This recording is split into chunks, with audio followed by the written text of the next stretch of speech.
What is up, everybody? Welcome back. This is a big weekend. I'm traveling tomorrow. I'm headed back to Arizona. I'm going to Flagstaff to Hidden Light. They have asked me to come back and be a portfolio reviewer at this review session they're doing on Saturday.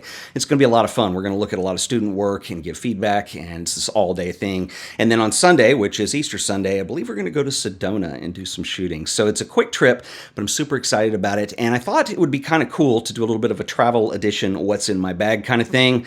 Let's get started. Okay, I've got 3 bags that I'm taking on this trip, which is kind of one more than I'd like to have for such a short amount of time, but I do want to bring a tripod and some stuff, so the tripod and any kind of accessory stuff goes with my clothes, and that gets checked. The other 2 bags I carry on. I am a big proponent of not checking camera gear. It's just really risky.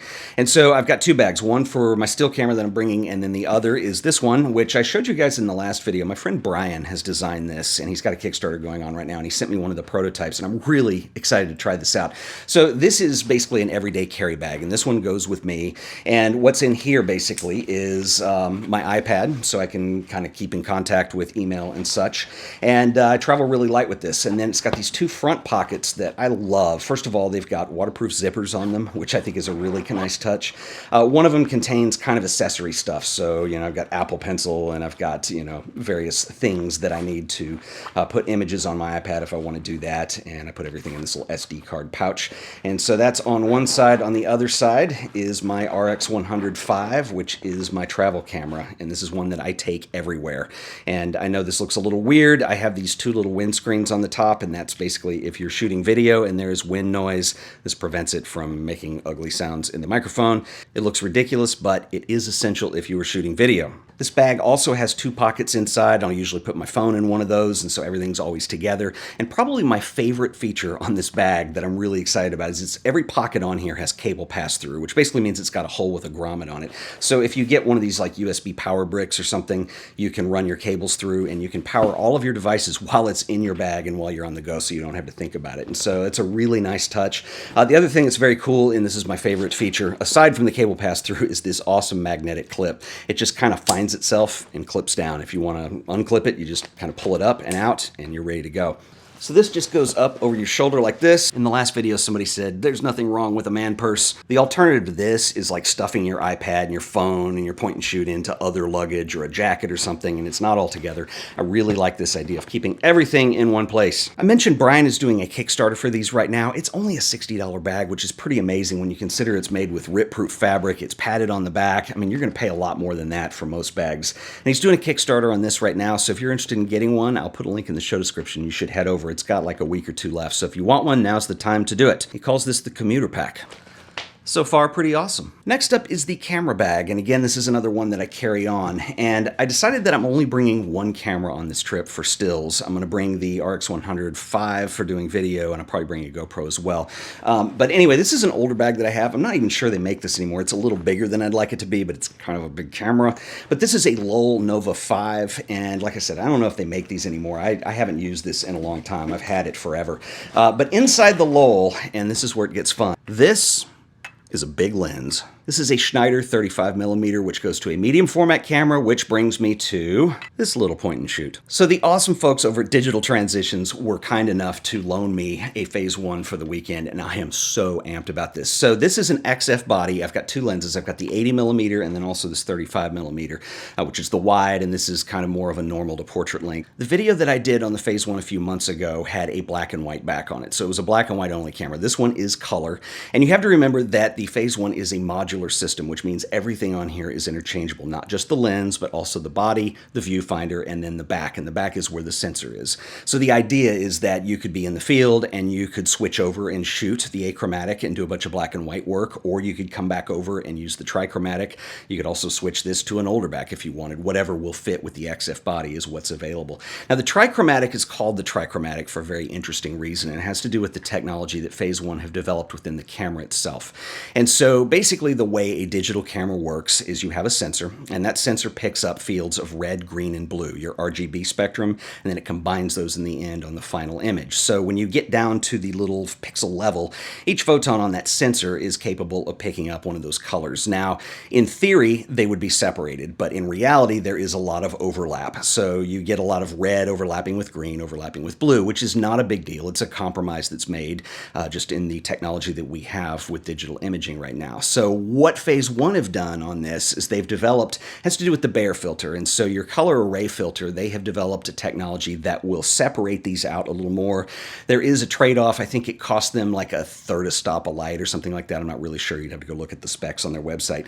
But the result is you get more separation in those fields. It's not perfect, but you get a better separation than you do with most other cameras. And so the result is you have much better color definition. And this means you have more shades of reds or magentas or greens or whatever that happens to be in the end.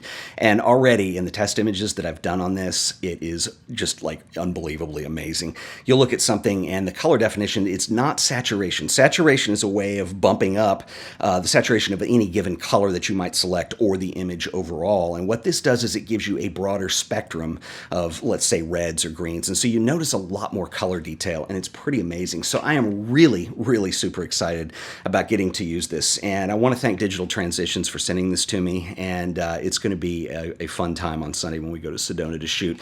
If you are not familiar with Digital Transitions, they basically have offices in Los Angeles and New York. In fact, I hesitate to call them offices because it's more like a studio. So they're a PhaseOne dealer. They rent them and they sell them. And it's not like going into a camera shop. It is an experience. And actually, I did some filming last time I was in New York at their New York location, and I haven't put that in yet, but I'll probably talk about that. So what I'm planning on doing this weekend is we're going to do some shooting on this, and then I'm also going to do a little review that I'll prepare for you guys when you get back. So it is not a cheap camera, but it's going to be a lot of fun. And anyway, so check out Digital Transitions. I'll put links to their YouTube channel and their Instagram account. Their Instagram account's pretty cool, and they do feature some really awesome photographers on there and a lot of behind the scenes.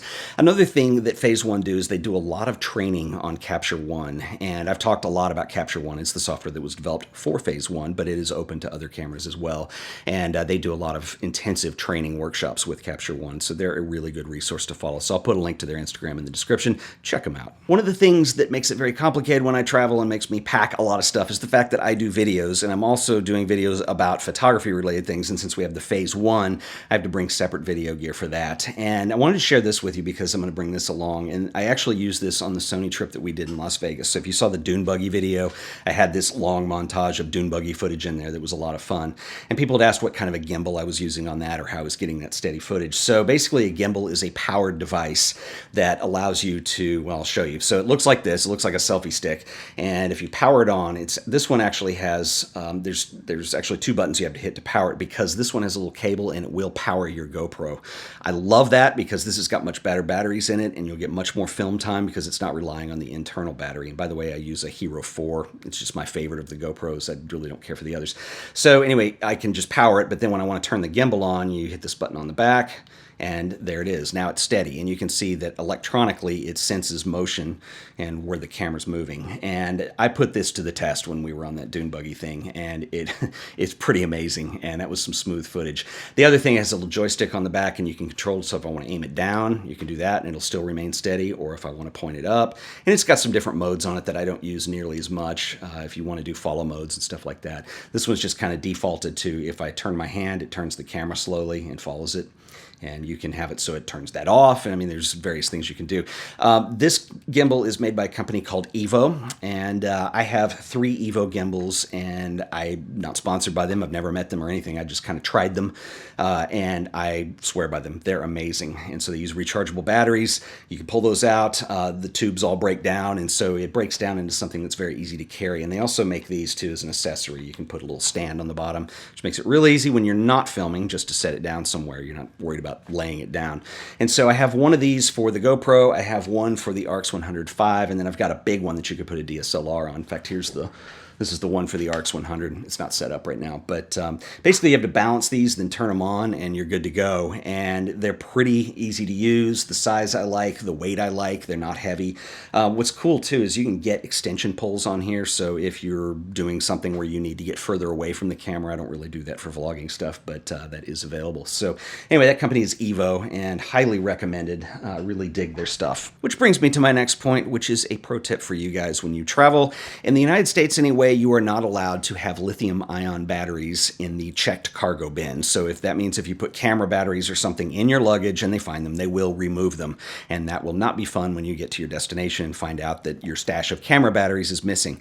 And it's kind of a rule that they tell you when you're going in. So one thing that has greatly simplified my life. Now, I don't check camera gear, but I also don't check batteries, obviously. But the gimbals and stuff, when I break those down, put them in their cases, they'll go in the luggage that does get checked. What I do is I remove all of my batteries and just get a little dock kit or something that you can use. I put everything in here. So that way, when you're going through security and they ask about lithium-ion batteries, you're always covered. You can just pull those out of your luggage. The other cool thing is they are always together. And you can also, this one has 2 pockets, but I've also used Ziploc bags.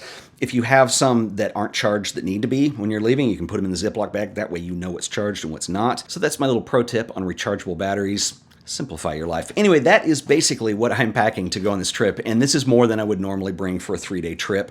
The thing that threw that off is that I want to do videos, but I also was very fortunate enough to get the PhaseOne loaned to me for the weekend, and so I want to thank Digital Transitions again from that. Check them out. They're a really great group of guys.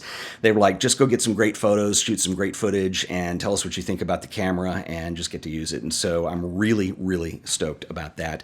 So I'll be doing some videos while I'm there, and so I'm really looking forward to it. And a couple of you guys signed up when I mentioned this in the last video, so I will see you in Flagstaff, and I will be reviewing your portfolios, and I think it's going to be a lot of fun. Flagstaff is a cool place. If you're interested in Hidden Light, the lab I'm going to, I'll post a link at the end of this video, and you can go check out some of the work that I did last December. So anyway, I'm super stoked. In the morning we take off, and I'll see you guys then. Until the next video. Later.